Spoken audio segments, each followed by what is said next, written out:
Olá, boa tarde. A inteligência artificial está por todos os lados. No trabalho, em casa, no entretenimento e até na resolução de problemas pessoais. Há quem tenha incluído essa tecnologia na maior parte das tarefas do dia a dia. Há quem esteja até utilizando o ChatGPT como um psicólogo. Mesmo sem a conexão humana, será que realmente funciona? Quais os limites éticos para o uso dessa ferramenta como uma aliada na busca por saúde mental?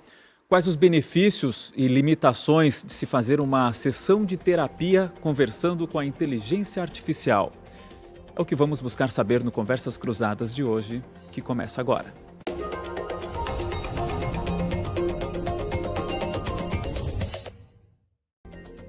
Cinco horas e 30 minutos. Estamos ao vivo no site de GZH e no YouTube de GZH. Muito obrigado pela companhia nesse fim de tarde de segunda-feira. Segunda-feira, 19 de maio de 2025, 21 graus a temperatura amena nesse fim de tarde, bastante nublado aqui na capital gaúcha. Você está vendo a imagem ao vivo agora de Porto Alegre, nesse 19 de maio de 2025. Conversas Cruzadas tem a parceria de CRVR, a maior empresa de gestão de resíduos do estado, transforma resíduos em combustível renovável e energia limpa. Com tecnologia inovadora, cuidamos do meio ambiente e da saúde pública. Esse é o recado da CRVR, cuidando do que importa. Bom, vamos fazer a apresentação dos convidados do programa de hoje. A convidada e o convidado. A gente está aqui no estúdio com a Sofia Sebem, psicóloga, mestre e doutoranda em psicologia, pesquisadora sobre o uso de telas por crianças e famílias. E também com o Bernardo Matos, psicólogo, mestre em psicologia, com experiência em inteligência artificial e diretor da Associação Brasileira de Psicologia baseada em evidências. Vamos colocar na tela aí a nossa enquete, uma pergunta para você poder responder aqui, participar da interativa. Deixa eu até ver aqui como é que está já. A inteligência artificial como suporte psicológico é, na sua visão, uma aliada ou uma armadilha? Por enquanto está vencendo a armadilha. Numa primeira amostragem curta ainda, com um pouco mais de 20 votos, está com 62% dos votos aqui, por enquanto, como uma armadilha. Mas vamos lá, então. Primeiro, uma opinião inicial de cada um, uma avaliação. Vou começar aqui com a Sofia, então. Sofia, uma avaliação tua sobre esse debate que se faz hoje. Imagino, muito entre os psicólogos e psicólogas, entre os pacientes e, de modo geral, a sua opinião, e depois a gente pode aprofundar bem aí os argumentos do uso da inteligência artificial, acho que principalmente o ChatGPT, né, e outras que a gente pode conversar com a máquina, como um terapeuta, como um psicólogo. Como é que é a tua avaliação inicial sobre isso? Boa tarde, muito obrigado pela presença. Obrigada a todos pela presença e pela honra de estar ocupando esse lugar que é tão importante, né? De ampliarmos os conhecimentos e ajudarmos a comunidade. Eu, inicialmente, tenho uma visão bastante contra assim, o uso das inteligências artificiais como, né, psicoterapeutas ou processo de terapia. Tanto por ocupar esse lugar de paciente, né, ou por já ter uma psicóloga, mas também estar no processo de ser psicóloga, né, e de entender minimamente de como que funciona a estrutura de um processo terapêutico, né, envolvendo duas pessoas. Bom, então tem uma visão um pouco mais preocupada aí com o avanço restritiva.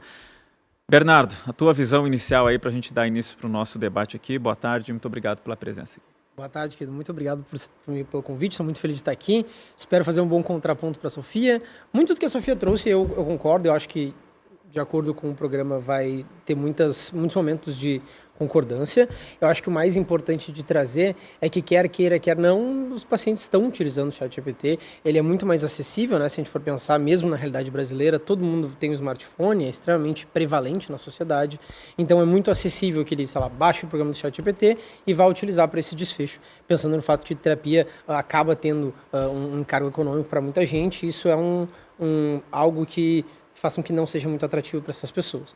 Então, a despeito da nossa vontade, a despeito da nossa avaliação, isso vai acontecer. Então, se vai acontecer, a gente pensar como é que as pessoas vão se beneficiar disso, se realmente vai ter um benefício, se vai ter um ônus associado, e talvez mais importante, muito que a Sofia já trouxe, o quanto se distancia de um setting terapêutico para gerar um ônus maior do que, mesmo com essa diferença, mesmo concordando, né, que não é a mesma coisa, que a pessoa consiga retirar um benefício disso. Acho que essa é a minha visão mais de, digamos assim, inevitabilidade, e pensando que já que é inevitável, como é que a gente arruma esse curso? Assim. Uhum. Eu estou olhando aqui a nossa enquete, tem um erro de digitação ali, tá, Edu? Depois se tem como a gente arrumar, tá? Armadilhada, não é armadilha, tá? Como uma aliada ou uma armadilha. Até se a gente é humano, a gente não é a máquina, então a gente comete esses pequenos erros também. Sofia, quero agora entender um pouco mais em profundidade teus argumentos, porque essa tua preocupação com a inteligência artificial sendo usada como uma psicóloga, enfim, traga mais detalhes dos teus argumentos. Bem, eu concordo com o Bernardo em relação à questão econômica, né? Porque realmente nem todas as pessoas vão ter acesso a um processo terapêutico com um psicólogo, né? E o SUS também não consegue abranger em terapia individual todas as pessoas que são em condição socioeconômica baixa que precisariam, né? Mas uma das minhas maiores preocupações que eu vejo hoje é em questão de privacidade de dados, né? Porque no processo terapêutico, pelo menos eu, né, com os meus pacientes, no meu contrato terapêutico, uma das primeiras linhas é sobre a privacidade e confidencialidade dos dados, né? Que eu jamais vou divulgar conteúdos, né, íntimos deles por aí. A não ser no caso de supervisão ou com colegas experientes, né, que daí é apropriado, inclusive, né, porque nos ajuda. Na inteligência artificial, a gente corre muito risco de tanto vazamento de dados quanto o uso desses programas de utilizar os nossos dados que a gente coloca ali, né, especialmente os nossos dados íntimos, e a gente não tem como controlar até onde isso vai, né, o que eles vão fazer com esses dados, né? Porque dependendo da conversa que você está estabelecendo ali com a máquina, você tem que abrir o jogo, né? Isso. Tem que contar questões muito pessoais ali, enfim, esse é o receio de daqui a pouco para onde vai parar isso, né? Exato.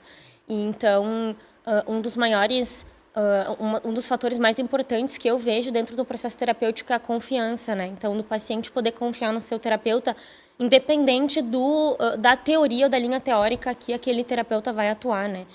E a relação terapêutica, ela implica, né, que tenham duas pessoas ali, dois seres humanos, para que se tenha essa confiança, né?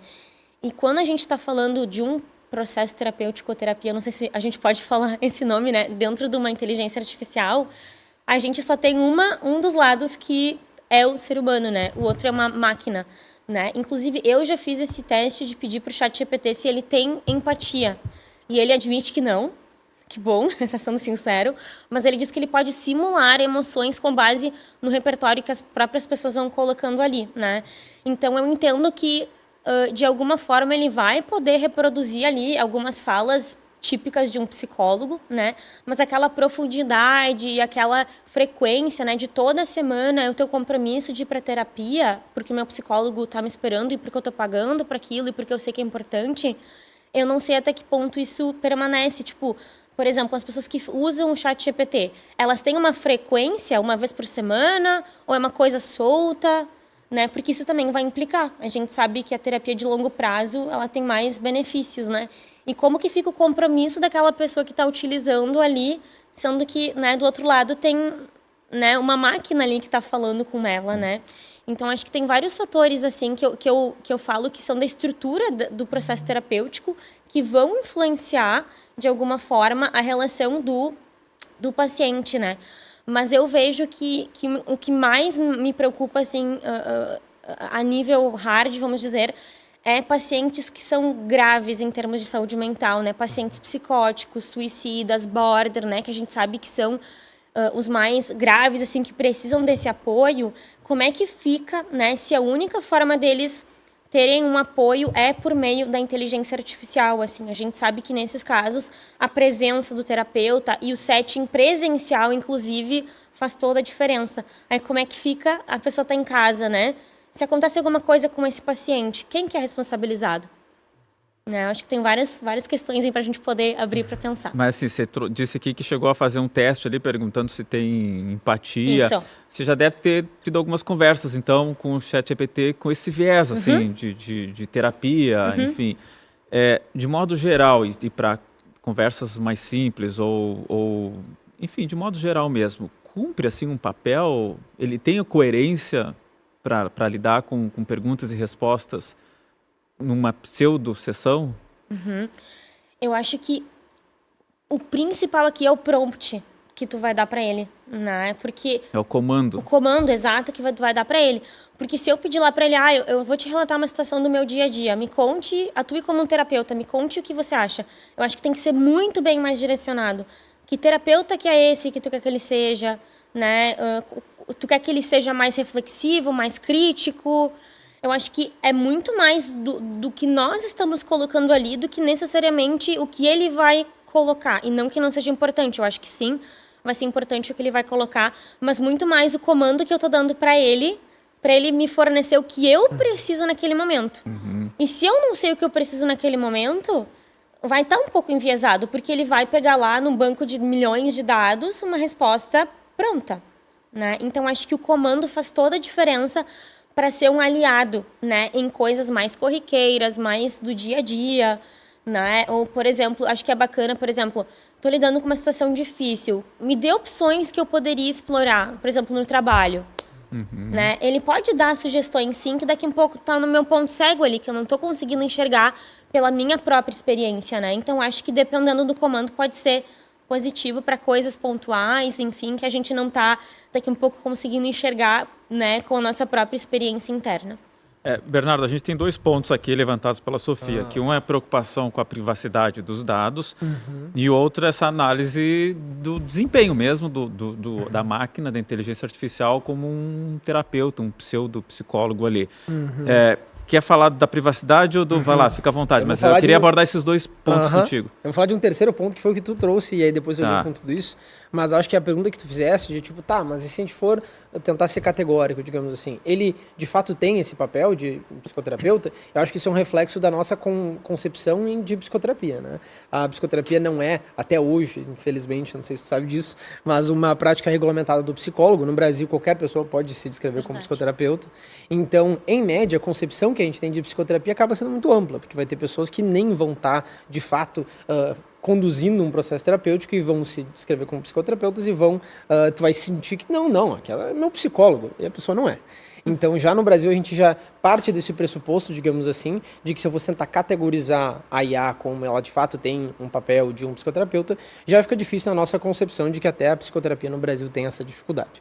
Agora, em relação ao que a Sofia trouxe, tem um ponto que ela acabou não citando, mas imagino que ela saiba também, né? De que tem uma variável que modifica muito a nossa proteção de dados ou de confidencialidade de terapia, que é o risco a si próprio ou a terceiros. E aí a grande maioria desses modelos, os que de fato tiveram uma aplicabilidade, que eu já vou falar um pouquinho mais para a psicoterapia, eles têm essa trava de que se alguma menção à autolesão, suicídio, algum desfecho que é mais grave, ele trava imediatamente, e os modelos que foram utilizados em estudos, eles ligam para emergência local imediatamente, assim, e falam, olha só, estou ligando para emergência porque você citou esse tema que é um tema que eu não posso brincar com, você posso prosseguir com a ligação? Então ela já tem essa trava, digamos assim. Isso para os que foram testados em estudos. Atualmente não sei se o ChatGPT tem essa trava dessa maneira, ele tinha antigamente para qualquer um desses termos que eu citei, autolesão, suicídio, ele travava. Mas talvez ele tenha modificado porque ele evoluiu muito de como é que ele maneja essas situações. Mas, em relação à proteção de dados, esse é realmente um tópico clássico, assim, em termos de dificuldade de IA, porque as IAs são treinadas com uma quantidade de dados humanamente impossível de compreender, assim. Então, elas são treinadas com milhões e milhões e milhões de, sei lá, gigabytes de dados ou terabytes de dados. Então, esse treino faz com que muito das informações... Ele se torna muito bom em responder essas perguntas, de forma que ele não vai discernir especificamente, meu Deus, esses conteúdos que ele está me trazendo são extremamente confidenciais, então eu tenho que tratá-los de uma maneira diferente. Tudo é criptografado dentro do modelo, então nesse sentido não tem um problema de segurança específico dentro da criptografia, assim como dentro da psicoterapia do ser humano, de perder algum documento, digamos assim.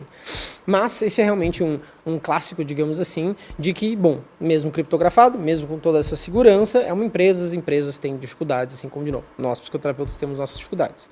Então, eu diria que é um tópico que ainda se mantém vivo de certa forma, eu acho que ele tende a melhorar, porque cada vez mais a criptografia desses dados vai ser melhor, mas, de novo, teoricamente, ele está criptografado para o teu conteúdo, é a tua conta, com a tua senha, assim vai. E em relação... Qual foi o segundo ponto? Eu vou ter que te perguntar porque eu não lembro disso. É o desempenho mesmo do ChatGPT como o papel de um psicólogo ali. Se ele é ok, se chega a te surpreender. Enfim, eu cheguei a testar antes do programa, eu fiquei assim surpreso. Eu achei que, principalmente no modo de conversar mesmo, de áudio, a conversa ela flui, ela tem uma entonação, não é tão robótico assim, é uma conversa Ele tá muito bom atualmente para com fazer entonação. Eu achei que ficou um pouquinho puxa-saco, assim, demais, né? Fica meio bajuladorzinho, assim, mas eu acho que é uma questão também de saber dar o prompt, né? O comando certo. Mas, enfim, eu quero a tua opinião sobre isso, Bernardo. Boa. Eu gostei muito, trouxe, porque, de novo, tem relação com isso da questão de psicoterapia, né? Porque, enfim, a gente tem muitas concepções de psicoterapia, até pensando em abordagem, coisa nesse sentido, mas, no geral, quando a gente está falando de psicoterapia, a gente supõe, né, que tem um paciente que tem uma queixa clínica, que ele vem para mim, ele descreve essa queixa, e a gente vai estar trabalhando em tentar levar desfechos positivos dentro do que ele me traz, seja sintomatologia, seja objetivos de vida e assim vai. Dentro desse fenômeno, ele é facilmente descrito de forma que o ChatGPT poderia me ajudar. Então, pensar no sentido, de novo, vou reforçar, ajudar, auxiliar, não resolver, assim como um psicólogo, teoricamente, não resolveria de fato, assim. Mas pensar o quanto eu consigo descrever o meu problema de forma que ele possa me auxiliar. De novo, a ideia de colher o maior benefício que eu tenho dessa ferramenta, digamos assim. Então, assim como tu falou com ele, até ficou impressionado com o quanto ele... E ele tá realmente muito bom em parecer cada vez mais humano da forma que a voz e a entonação, muito disso funciona. Para os desfechos que tu tiveres, é bem possível que ele consiga, de fato, te auxiliar. Novamente, eu não sei como vai ser o grau desse benefício. Os melhores modelos que a gente testou, o maior estudo que saiu até então foi da New England Journal of Medicine, que é uma revista gigantesca. Não foi publicado nela, foi no grupo da New England, que é a maior revista do mundo, basicamente, e que testou um chat que, de novo, comparando com a lista de espera, que é basicamente a pessoa não tem nenhuma intervenção, ele promoveu desfechos positivos para depressão, ansiedade e tinha mais um desfecho. Mas todos esses desfechos que são importantes para os pacientes, eles de fato melhoraram, então foi melhor do que outro grupo que, novamente, não experienciou nenhuma intervenção. E eu acho que a conclusão mais relevante desse estudo para muita gente, para mim também, é que, bom, a gente consegue testar com centenas de pacientes, estudos que o chat, de novo, foi um modelo específico que é para ser um psicoterapeuta, digamos assim, leva a desfechos positivos. É isso que dá para descrever. Por hora, ele impressiona nesse sentido. Não é um comparador muito fidedigno, não é um comparador que a gente compara estudos de psicoterapia, por exemplo, de uma forma boa, mas eu acho que é um momento que descreve o quanto isso está evoluindo, porque a gente está até conseguindo testar, assim, estudos bem grandes, esse tipo de desfecho.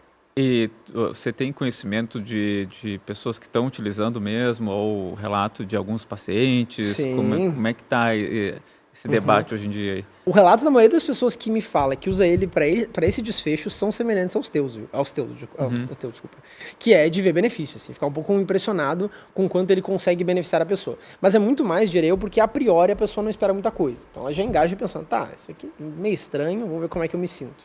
E aí, em média, a resposta é melhor do que a pessoa pensa, digamos assim. Eu tenho muitos pacientes que utilizam, eles utilizam principalmente pensando no fato de que, eu quero organizar mais ou menos como é que eu me sinto em relação a esse fenômeno aqui. Eu vou descrever minha reação, o que tu acha que aconteceu aqui? Então ele dá basicamente uma descrição. Vale citar que para esse processo descritivo ele vai ser bom, na realidade, no sentido de que muitas vezes nós passamos por algum fenômeno e o nosso olhar é muito mais de julgamento e não tanto de descrição.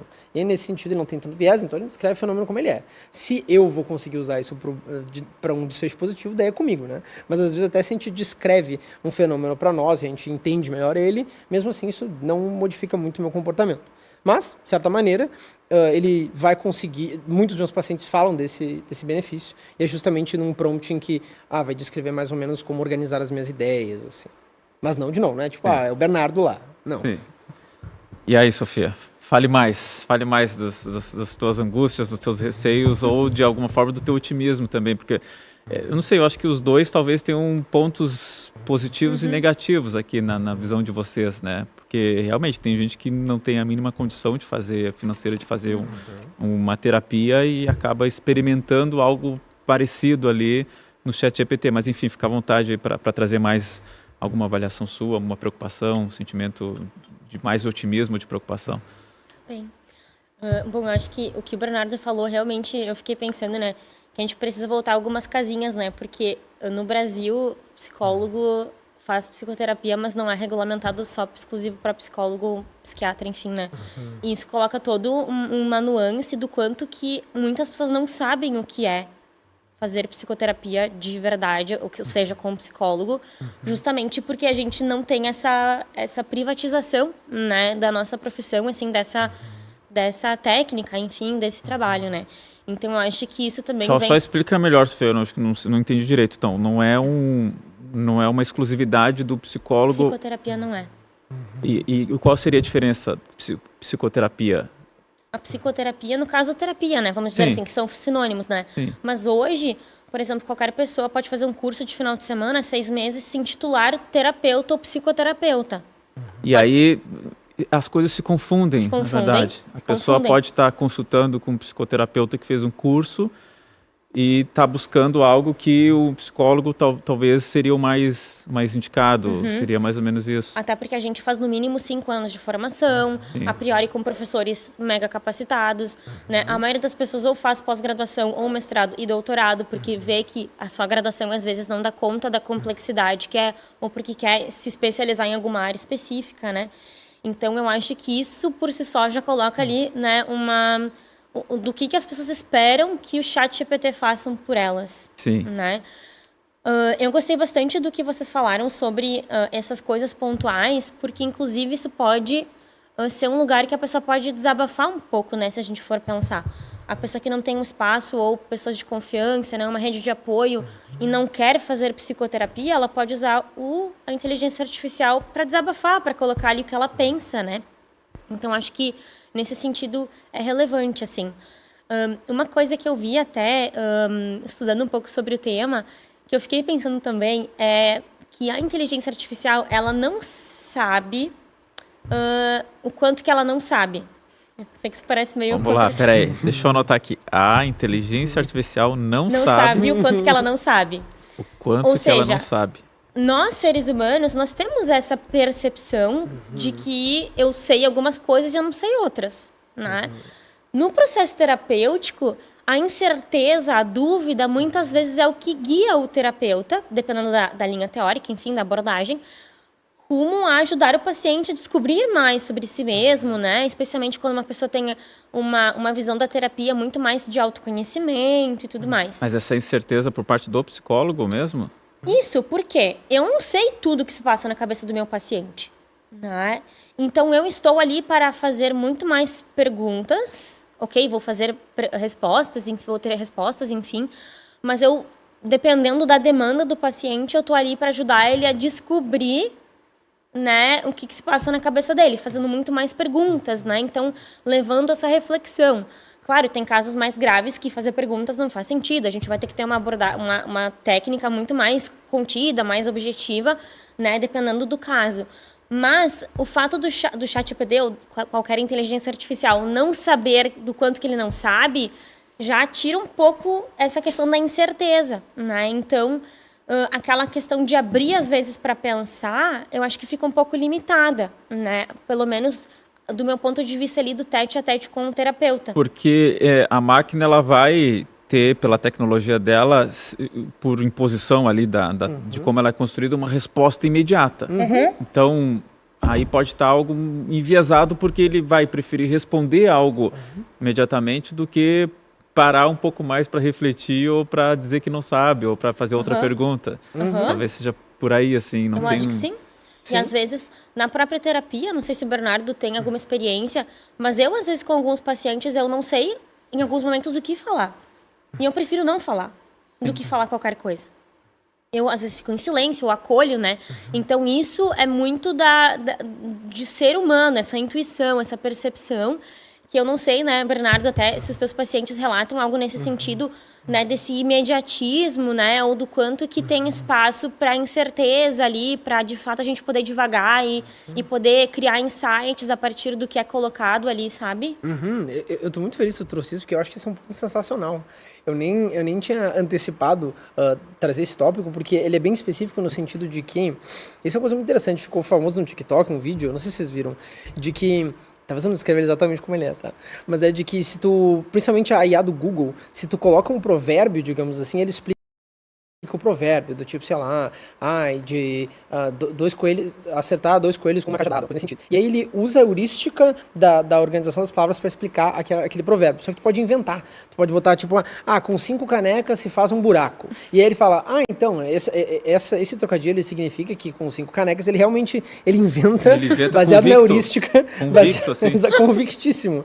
Baseado na heurística de que, bom, isso se parece com um trocadilho clássico ou de uma heurística clássica, e eu vou usar a heurística que eu sempre tive aqui. E aí ele totalmente te explica um fenômeno que não existe, pensando que ele está descrito da forma que algo sempre se assemelhou, que seria no caso esse dos coelhos, tá? Por que eu tô falando isso? Porque ele realmente não abarca muito a incerteza. Isso é uma coisa muito interessante, de que a ideia dele não é responder não sei, não é responder não tenho capacidade para isso, e não é não saberia te dizer isso. A não ser que tu seja extremamente específico. Eventualmente, quando tu começa a chegar em muita especificidade, ele vai começar a dar menos informações. Mas ele realmente não é treinado para isso. Ele é treinado para justamente responder. Então, nesse sentido, esse é um bom ponto, realmente, de que muito do trabalho da psicoterapia, ele não só abarca o fato de que incerteza está sempre na nossa rotina, vale citar na medicina também, a gente trabalha muito com muita incerteza também. E essa incerteza, ela muitas vezes é melhor recebida com cautela e vamos esperar ou não vamos responder.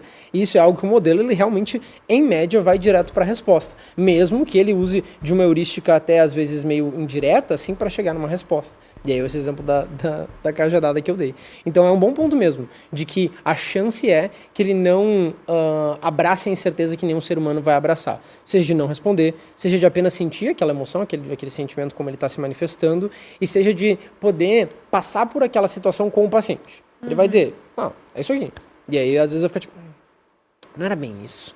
Que é uma coisa que, às vezes, nós, como psicólogos, recebemos isso. Não era bem isso. Então, a gente mesmo aprende que, às vezes, a gente foi direto para uma resposta, não abraçou a incerteza. Isso é uma coisa que o modelo não vai ter um treinamento nesse sentido. É muito difícil de treinar esse tipo de fenômeno, por sinal. De tu conseguir perceber o quanto tu não responder é mais benéfico do que tu responder. Isso até é um paradigma na medicina, assim. É muito melhor eu fazer uma coisa, te cuidar ali, do que eu dizer, não, é melhor tu seguir assim que tá tudo bem mesmo. É muito melhor, é muito mais difícil eu valorizar ou evitar um desfecho do que eu provocar um. Mas aí isso tem uma complexidade muito grande, um ponto de preocupação até, porque aí é a minha análise de leigo aqui, de observador de vocês, tá? Porque na medida em que a pessoa vai ganhando a confiança da máquina, porque se acaba criando até uma certa, não da máquina com a pessoa, mas da pessoa com a máquina, uma certa empatia e uma confiança, porque está se desenvolvendo ali conversas ao longo do tempo e o ChatGPT ele tem memória, então você pode retomar uma conversa que ficou lá para trás e daqui a pouco você depara com uma situação dessa de que se com um psicólogo haveria um espaço de dúvida e reflexão e o chat vai por questão de querer entregar aquela resposta dos 5 buracos e não sei o que e vai inventar um raciocínio ali, a pessoa tem uma confiança tão grande naquela máquina ali que vai acabar aceitando, né? Acho que esse é o risco, né, Sofia?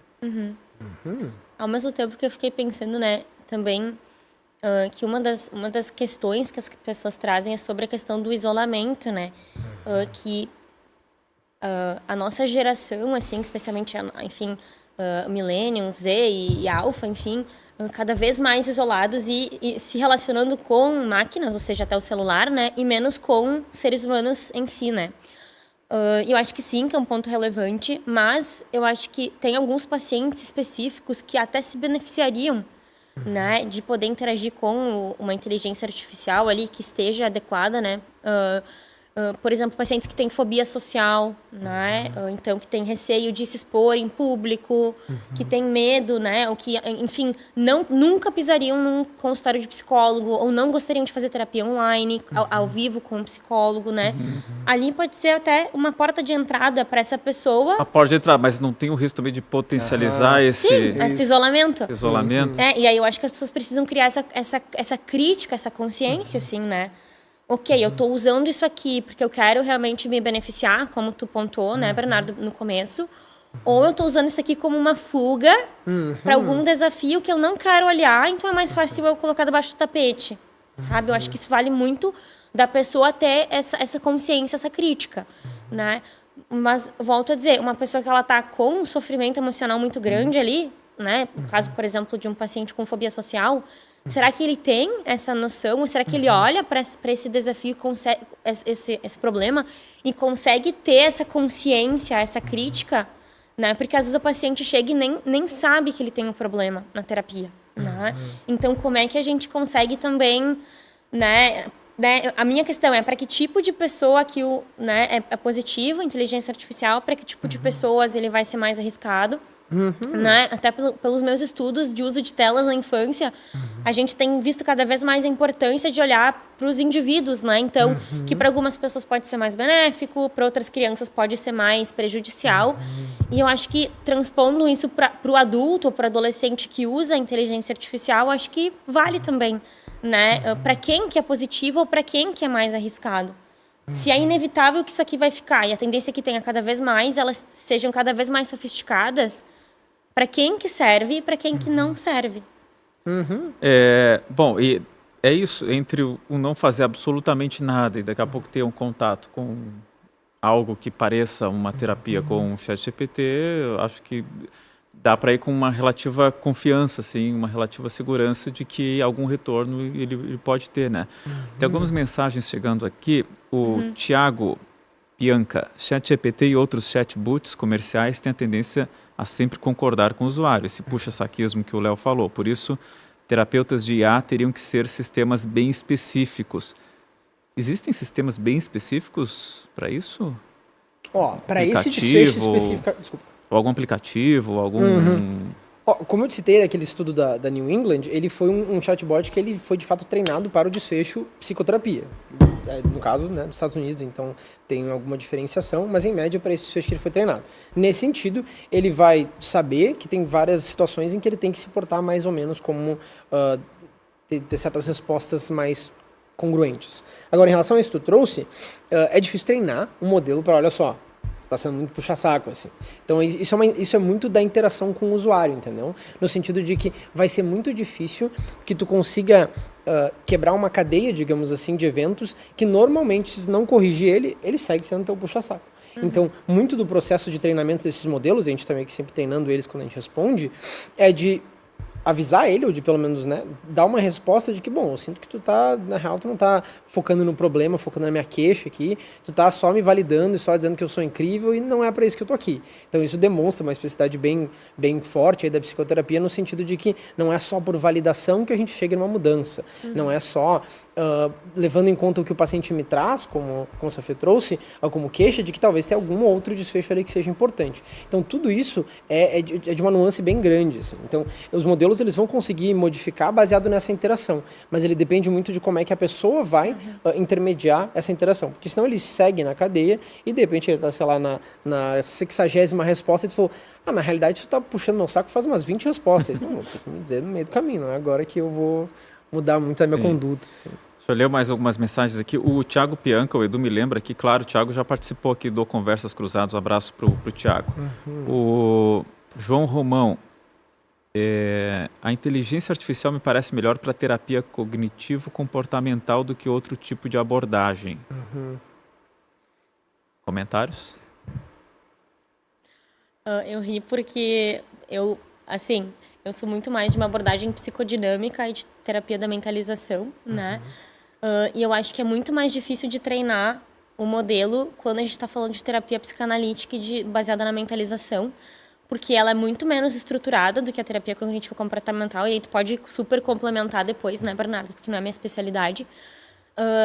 Porque na terapia psicanalítica e da mentalização, a gente foca muito mais na associação livre, né, que a gente fala, que é quando o paciente fala bastante sobre o que está acontecendo na cabeça dele, né, então tem troca, sim, com o paciente, mas a gente valoriza muito esse falar livremente do paciente. E a gente não tem protocolos específicos para determinadas demandas, né? Então, a gente vai olhar ali, por exemplo, se o paciente está com sintomas depressivos, né? A gente vê que isso é muito mais um sintoma do que necessariamente aquilo que a gente deveria tratar em primeiro lugar. Sim. Né? Tem algo que está levando essa pessoa a se sentir deprimida, né? Então, e é muito, às vezes, individualizado e da história daquela pessoa. Então, como a nossa subjetividade ela é muito singular, né?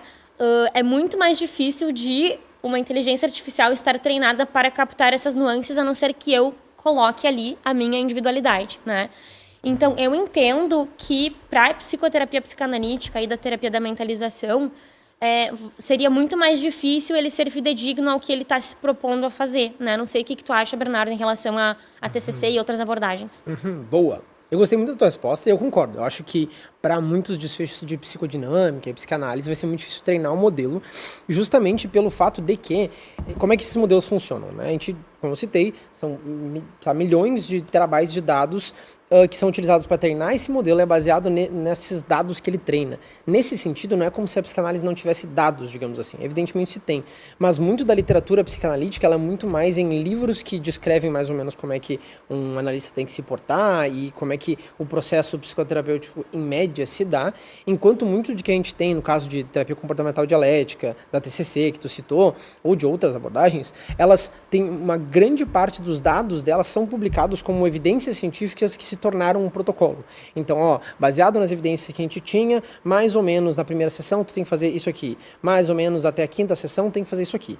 Então, muito do que foi compilado, principalmente para TCC, por exemplo, lá nos anos 90 com o Beck, se tornaram protocolos para o desfecho de depressão, ansiedade, transtorno de personalidade borderline, de maneira em que a gente tinha vários ensaios clínicos e a gente seguiu mais ou menos essa estrutura se torna um protocolo, o protocolo se torna a forma que se treina um psicólogo. Nesse sentido, então, a gente tem uma vantagem clara de que é só a gente jogar os protocolos para o modelo e ele vai conseguir te explicar mais ou menos como é que funcionaria uma sessão de TCC. Isso não significa que um modelo ele é melhor em dar uma sessão de TCC do que um modelo daria uma sessão de análise. Em ambos esses desfechos, eu diria que a gente sofre do mesmo problema, que não é só baseado na evidência científica, não é só baseado na informação que eu faço nenhum tipo de atendimento clínico. A gente tem evidência científica, a gente tem eu como clínico conseguindo concatenar a queixa do paciente para algum benefício que ele vai ter e as individualidades do paciente. O modelo não faz essa confluência de variáveis, mas no sentido de que temos mais dados da TCC disponíveis para jogar no modelo, temos sim. Tem dois comentários aqui que eu gostaria que vocês analisassem também aqui com a gente, tá? O Douglas Pablo fala o seguinte: nada substitui uma sessão de terapia presencial, nem ChatGPT, nem atendimento por webcam. Aí o Fernando Bahia rebateu: olha, não é bem assim não, Douglas. Inclusive, pense no seguinte cenário: se uma pessoa mora num município menor e não tem acesso a bons profissionais, fazer psicoterapia online pode ser um recurso excelente. Além disso, quais referências você utiliza para dizer que terapia online não substitui a terapia presencial? Vamos lá, Sofia primeiro. Bom, eu acho que tem duas questões, né? Que a gente sabe hoje que tem determinados quadros, né, que não é indicado que a pessoa faça psicoterapia online pelos riscos, né? Por exemplo, um paciente que tem indícios ou é mais suicida, a gente sabe que é importante ter o presencial, né? Também, durante as enchentes, foi muito discutido, né, se a gente poderia atender ou não os pacientes que foram vítimas das enchentes online devido a esse sofrimento iminente, né, que eles estavam vivenciando, né? O que eu acho que é muito positivo, sim, para pessoas que moram em lugares distantes, né, que daqui a um pouco não tem psicólogos presenciais, mas também tem pessoas que preferem a terapia online pela comodidade, né, de estar em casa ou estar no carro, enfim. Então, acho que tem pessoas que vão preferir o online, tem pessoas que vão preferir o presencial, né. O que os estudos, até onde eu sei, né, mostram é que a gente não tem tantas diferenças nos resultados comparando a terapia presencial e a online em termos de desfechos, né, ou seja, diminuir os sintomas depressivos, diminuir os sintomas de ansiedade no online ou no presencial. Eu acho que é muito mais de como que cada terapeuta gostaria de trabalhar e cada paciente que chega, a não ser naqueles quadros que eu comentei, como que ele se sente mais confortável. Porque o paciente tem que minimamente se sentir confortável para o processo de terapia funcionar, né? Então, muitas pessoas dizem que a terapia online não funciona, não é legal, não é bacana, porque, de repente, essas pessoas preferem o presencial, mas não que não funcione, né? Mas para a psicóloga ou para a psicóloga Sofia, tirando a questão de comodidade, de estar em casa, de não precisar se deslocar, tecnicamente falando, é melhor presencial ou também não vê tanta diferença? Ou depende do paciente? Eu acho que depende do paciente, né? E também tem uma questão, assim, que no online, às vezes a gente perde um pouco aquela questão da linguagem não verbal, como que o paciente está vestido, né? Porque tudo vai falar desse paciente, né? Então, por exemplo, se um paciente chora durante a sessão presencial, é mais fácil, né? Ou menos difícil, não sei agora a palavra exata, de acolher do que no online. Claro. Porque tu não tá lá para poder estar ao dispor daquele paciente, né? Claro que tu vai estar ali com a fala, com o olhar, mas no presencial tu consegue demonstrar mais e ajustar mais aquele ambiente para o paciente quando ele tá mais vulnerabilizado, assim. Mas em termos gerais, eu não vejo tanta diferença, assim, como psico, né? Eu quero saber do Bernardo também, só porque aí o Douglas respondeu. Ele disse o seguinte: a dinâmica de tu ir até o terapeuta faz parte da terapia, mesmo que seja em outro município. Me baseio em Freud, ele perguntou onde ele se baseava. Aí o Fernando foi lá e teve uma réplica da réplica que ele disse o seguinte: o paciente pode usar o seu mesmo raciocínio e pensar num outro ritual, ainda que para ele esteja tão significativo quanto, por exemplo, tomar banho, ir a um cômodo específico da casa, etc. Mas enfim, Bernardo, vamos lá. Muito bom, gostei muito dessa complementação do Fernando, concordo muito. E agora, a contada do Fernando, que foi muito bem colocado falando isso, talvez eu seja um pouco chato agora, porque eu vou falar de evidências científicas rapidamente. Assim, porque muito do que a Sofia trouxe, de fato existe, e esses dois desfechos que ela trouxe, um deles é bastante marcado na literatura da psicologia, que foi um dos primeiros momentos que a gente viu iatrogenia em certas intervenções. Por exemplo, não foi especificamente na enchente, né? Mas para esses desfechos mais traumáticos, teve uma época que a gente sempre achava que a partir do momento que a pessoa passou por uma situação traumática, em loco, naquele momento pós-trauma, a gente deveria intervir. E aí muito dessa literatura científica se estabeleceu por muito tempo, uns 15, 20 anos, até que eventualmente a gente começou a ter evidências científicas que de fato isso era nocivo para os pacientes, era iatrogênico. Então essa é uma intervenção que a gente modificou ao longo do tempo e é o que a gente chama na medicina de reversal. Então a gente começou a desprescrever esse tipo de intervenção.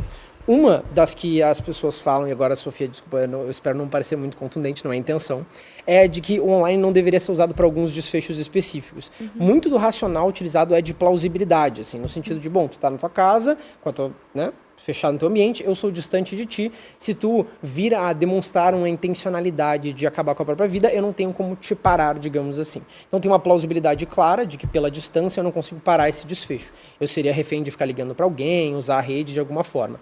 Então, muito do motivo que se defende que não se faria terapia online para casos de autolesão grave ou suicídio é muito mais baseado nessa plausibilidade, digamos assim, de que eu não vou conseguir intervir. A gente não tem tantas evidências, assim, para não dizer quase não tem, no sentido de pacientes que de fato acabaram mais com a própria vida ou tiveram mais autolesão por causa da terapia online. Nesse sentido, eu vejo elas como muito efetivas, assim como a presencial. Eu acho que tem um caráter econômico muito importante que o Fernando trouxe, não só pensando em municípios que são muito difíceis de se chegar lá, mas até pensando em diferença de preços, assim. Então, tipo, tem muitas pessoas que, por morar em São Paulo, por exemplo, vão ter um custo de vida gigantesco e aí vão conseguir ter terapia com um valor mais acessível de uma pessoa que mora em outro município, sei lá. Eu acho que tem muitos desfechos que chegam no mesmo fato de que a gente não vê uma modificação muito clara de que o presencial é claramente melhor do que online, e nesse sentido fica totalmente a critério do paciente, ao do psicólogo. Um ponto que o Douglas falou e que o Fernando complementou é esse. Mas tem o quanto eu dispendio de tempo, de esforço e de dinheiro para chegar na terapia. Bom, tu pode criar muitos desses mesmos rituais em casa. Eu mesmo, tem muitas coisas que eu crio certas heurísticas na minha casa sempre que eu vou me expor a certo fenômeno. Isso não significa que eu não me importe com aquilo ou eu não estou investido naquilo. Não, eu estou tão investido que mesmo na minha casa eu vou lá, coloco minha roupa e fico muito bem bonitinho, vestido assim para a minha terapia. O que é diferente de eu estar de pijama lá, que é muito bem possível de eu fazer, por exemplo. Mas eu até entendo, Douglas, porque assim, por exemplo, tem alguns pacientes que não têm espaço em casa para poder fazer a terapia. Sim, porque precisa estar sozinho, né? Idealmente, né? Tem pessoas que até fazem no carro, mas também tu tá meio exposto ali, né? Ou tu vai ter que ficar numa garagem ou, sei lá, na rua, dentro do carro, né? Então, eu entendo essa questão do ritual no sentido, estou indo num lugar que é um espaço seguro, de acolhimento, que só vai estar eu e o terapeuta ali. Entendo, né? Não é nem tanto a questão de ir até a terapia, mas o que eu estou fazendo até ir lá e o que simboliza esse ir num lugar que é seguro, que é acolhedor, né? Que eu sei que eu vou estar ali num ambiente que, eu vou poder falar e desabafar e ser livre, assim, né? No sentido de não ter restrição no que eu vou falar. Eu acho que nesse sentido o presencial realmente né, tem essa característica de que as pessoas podem se sentir mais confortáveis dependendo se dentro do ambiente da casa delas, elas moram com outras pessoas ou não tem um quarto, um cômodo para elas, assim. Nesse caso aqui, desse debate que se estabeleceu aqui no chat, eu acho que é um caso clássico de que os dois têm um pouco razão, né? É muito individualizado isso, né? Tanto o Fernando ali com os argumentos dele tem as suas razões, como também o Douglas também tem as suas razões e está tudo certo, não há uma verdade aqui definitiva sobre esse debate. O Alan Henrique traz aqui uma mensagem que é um resumo do que eu queria encaminhar com vocês, exatamente isso, Alan, obrigado, porque trazendo de novo para o ChatGPT essa relação do ritual e o auxílio do ChatGPT como um psicólogo. Esse ritual, diz aqui o Alan, não existe com a IA. Você depende de si mesmo. É abrir o ChatGPT e escrever para ele, sempre a seu dispor. Não é um problema isso? A pessoa, entre aspas, aprende a ser adversa a limites imposto por outro.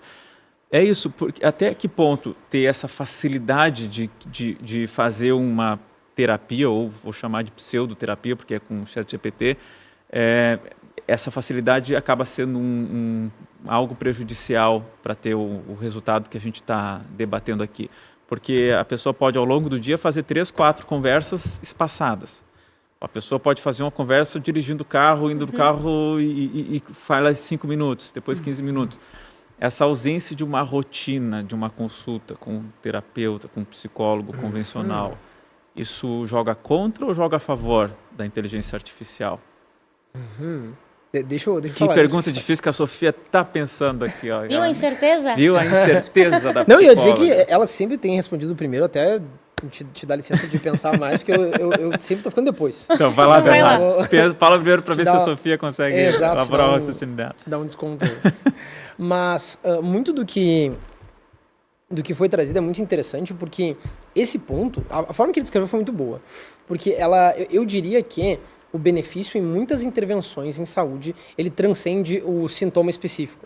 No sentido de que tem muitos benefícios que a gente vai colher, ou muitas desfechos negativos que a gente vai levar ao paciente, que ele não está no protocolo, ele não está no manual. O que eu quero dizer com isso? O exemplo da ansiedade social, da fobia social é um ótimo exemplo. Então, se o paciente ficar cada vez mais falando ChatGPT, ele vai evitar de se expor com as pessoas e evitar de enfrentar muito do que ele tem que enfrentar. Ele vai estar justamente reforçando muito de um repertório de esquiva, digamos assim. E aí o modelo não vai dizer para ele, olha só, tu precisa urgentemente sair no encontro com alguém. Não vai fazer isso, por mais que ele talvez consiga chegar nesse fato, essa informação está dentro de algum protocolo, digamos assim, ele não vai conseguir engajar o paciente nisso. Então tem várias situações em que, na real, a gente está levando o paciente num ônus maior e não percebe, seja como se estou validando ele em excesso ou reforçando muito da esquiva, da fuga e não de enfrentar. E o quanto o ChatGPT, com essa disponibilidade gigantesca que ele tem, por exemplo, ele não coloca limites no paciente. E colocar limites também é desenvolver um repertório de, olha só, e foi colocado um limite aqui. Isso significa que, primeiro, eu não posso transponer isso. Segundo, isso significa que eu tenho que resolver. Então, se eu tenho que resolver, bora treinar essas habilidades para resolver. Tá, mas isso é ruim, assim, de ter toda hora disponibilidade para fazer essa fuga e vou lá e tirar essa dúvida agora, e vou conversar e ficar daqui a pouco o dia inteiro fazendo pílulas de consultas, isso é ruim ou é bom? A gente tem evidências disso para outros desfechos, né? Por exemplo, muito do imediatismo que a gente tem, isso faz com que, em média, a nossa janela de atenção está diminuindo com o passar dos anos. Então, se a gente pega grandes coortes de pessoas e testa elas, a gente vê que as gerações, as últimas gerações aqui, elas têm uma janela de atenção menor. Mas isso é um condicionamento bem claro, a gente consegue perceber, né? As telas estão sempre aqui, a gente pode acionar algo muito rapidamente, ver algo muito rapidamente. Isso significa que eu não tenho que ficar muito tempo focado em uma coisa, que é, sei lá, eu não gosto de futebol, mas o Roberto Carlos está batendo uma falta e eu estou prestando atenção só no Roberto Carlos. Agora eu estou vendo TikTok do Roberto Carlos, eu não sei porque foi do Roberto Carlos. Eu estou vendo tudo do Roberto Carlos em todas as telas possíveis. Então isso é uma tendência de que minha janela de atenção diminui ao longo do tempo. Isso significa que, se tem um modelo que está sempre ali pronto para me responder qualquer coisa que eu quero, talvez signifique que eu não estou pronto para passar por 50 minutos falando sobre diversos temas que, primeiro, não são de rápida resposta, segundo, requer muito enfrentamento meu, e terceiro, se for dada uma resposta rápida, talvez eu saia feliz, talvez eu vá aplicar e não funcione. Então, muito desse processo, ele diz respeito, ou ele valoriza muito o fato de que essa janela de atenção vai diminuir. Isso diz respeito também ao fato de que tem uma cascata de comportamentos que dizem respeito a, se está sempre disponível, então vou estar sempre testando ele e não vou desenvolver minha autonomia. E esse é o risco que a gente tem, né? Quando a gente coloca um limite em alguém, a pessoa tem que desenvolver a autonomia de resolver aquela situação sem o nosso auxílio. Assim como ele resolver sem o modelo respondendo para ele. Tá, então tende a ser algo prejudicial. Aí vamos lá, qual foi a resposta que eu te dei antes? Foi que, olha só, a gente tem coortes grandes e aí a janela de atenção diminuiu. Isso é média populacional. A gente não tem exatamente isso para esse desfecho, fora a janela de atenção. Eu diria que é uma possibilidade, mas eu não diria que é nocivo, algo nessa direção. Fica muito difícil de bater o martelo, até se ter evidências científicas nessa direção. Eu imaginaria que, assim como a gente observa na janela de atenção, das gerações posteriores, muitas gerações posteriores vão ter um imediatismo em relação a muitas respostas, não só de dia a dia. Assim. É que o Bernardo, ele é diretor da Associação Brasileira de Psicologia Baseada em Evidências. Aí é muito difícil arrancar uma percepção dele. Se não tem uma evidência ali, ele vai... Mas eu entendi. O mais engraçado é que é exatamente isso.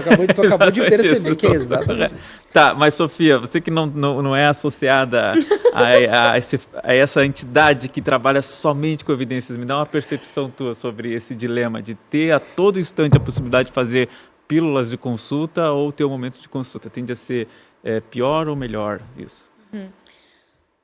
Bom, eu fiquei pensando até enquanto o Bernardo falava e eu acho que tem duas questões assim que a gente pode pensar. Que quando a gente está num processo de terapia, a questão de ter a rotina ali, né? Então, é uma coisa meio religiosa, sagrada, assim. Toda semana, na terça-feira, eu tenho a minha terapia. E isso está no meu calendário, todo mundo sabe, enfim, né? Quem precisa saber, está sabendo. Então, assim, tem aquela questão do comprometimento, né? Que eu acho que faz toda a diferença quando a gente está falando da rotina, né? E um dos conceitos também que eu gosto muito, né, dentro das teorias que eu estudo, é a questão da previsibilidade, né? Que é o quê?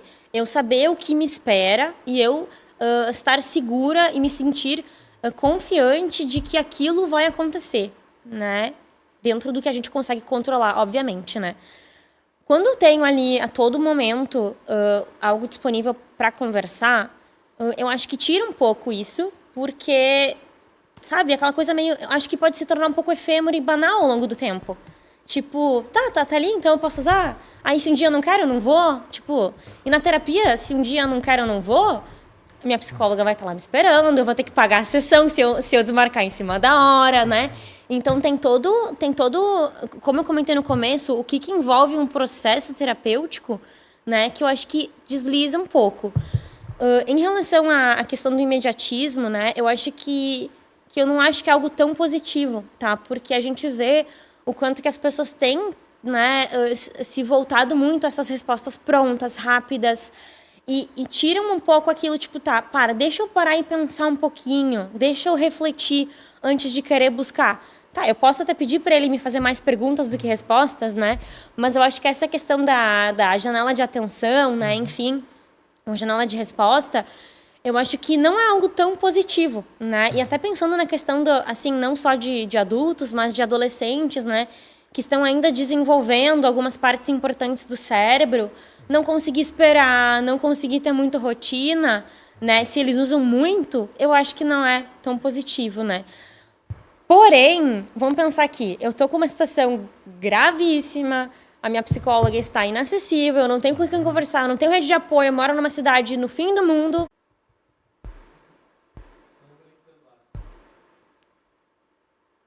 Aqui ainda tá, mas é o delay, né? Deve ser delay. Estamos no ar? 6h23. Está na dúvida aqui. Guilherme, por favor.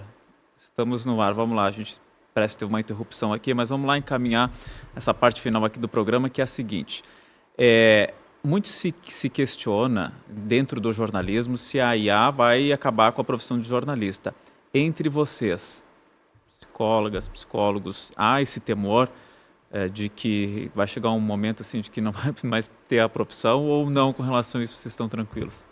Vamos lá, o Bernardo responder então, primeiro essa. Essa é uma resposta muito difícil. Eu diria que é difícil porque, de novo, envolve um cenário muito preditivo, assim, que, enfim, tem muitas variáveis nesse sentido, eu vou parar de falar de evidência científica, prometo. Não, pode fazer. Mas tem certas concepções em relação a esse processo de substituição que eu acho que são muito válidas, e eu acho que na psicologia é uma das que está mais distante, assim. Tem áreas da medicina, por exemplo, a radiologia, que modelos são incríveis para ver imagens médicas, e tem redes neurais que são maravilhosas para ajudar um médico a fazer um diagnóstico, por exemplo. Na psicologia, a gente não tem esse preciosismo de, sei lá, exames de imagem, ou até mesmo a psicometria e a forma que a gente afere muitos fenômenos, ele não é como é em várias dessas áreas da medicina, que modelos ajudam de uma forma imensa e daria para pensar em certas ocupações, certas áreas da medicina que seriam menos prevalentes a presença de um médico lá. De novo, a radiologia é um dos bons exemplos de que não estou... Radiologistas, se acalmem, tá tudo bem, mas são os melhores modelos que a gente tem para esse desfecho.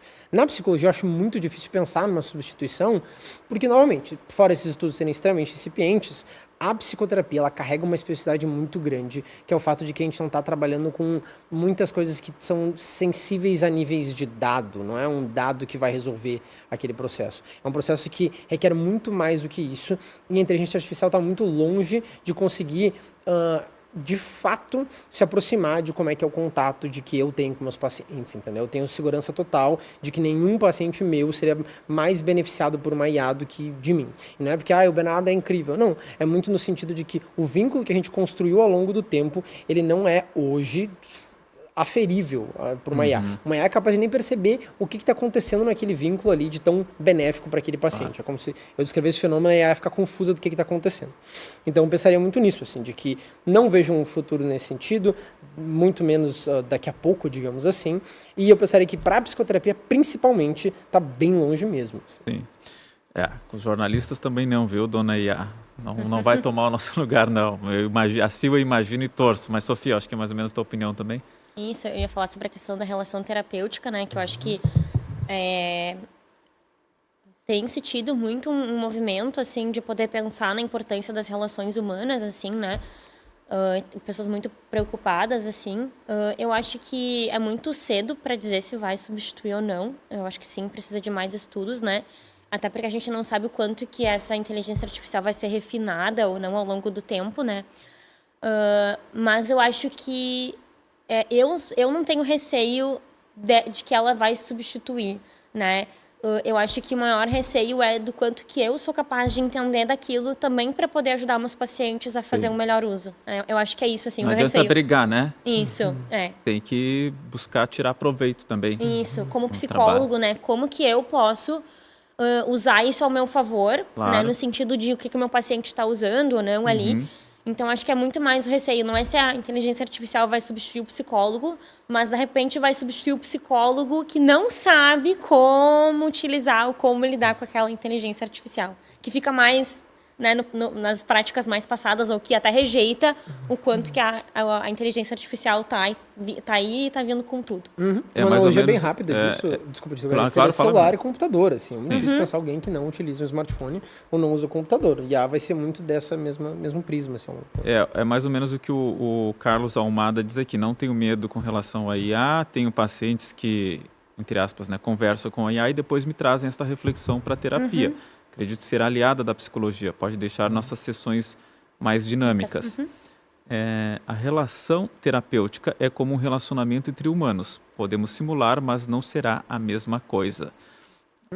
Tá um bom comentário para a gente encaminhar um desfecho aqui. Obrigado, Carlos Almada, pela mensagem. Vamos colocar o resultado final, então, da nossa interativa aí, Conversas Cruzadas para a CRVR, a maior empresa de gestão de resíduos do Estado, e o resultado final da enquete, que ficou parelho aí, 52% acreditando que possa ser uma armadilha e 47% uma aliada, um equilíbrio que a gente viu aqui também, né? Dos dois convidados também tem visões equilibradas aí sobre este tema, a IA e a psicologia. Tem 30 segundos para o encerramento. Bernardo, muito obrigado pela presença aqui no Conversas Cruzadas. Volte sempre. Muito obrigado, querido. Agradeço pelo convite. Estou muito feliz de participar e muito obrigado pela Sofia também. Sofia, da mesma forma, tá? Volte sempre. Muito obrigado por estar aqui com a gente. Obrigada pela honra de estar aqui, compartilhando com vocês e trocando também com o Bernardo. Foi muito bom essa conversa. Muito bem, esse foi o Conversas Cruzadas. Só me lembra se amanhã é mais cedo, Edu. Não? Sim ou não? Não, né? Amanhã, no horário de sempre, às 5h30 da tarde. É quinta-feira que é mais cedo em razão da jornada esportiva. Mas aí até lá a gente vai atualizando o horário para vocês. Muito obrigado pela audiência. Então até amanhã, às 5h30. Tchau, tchau.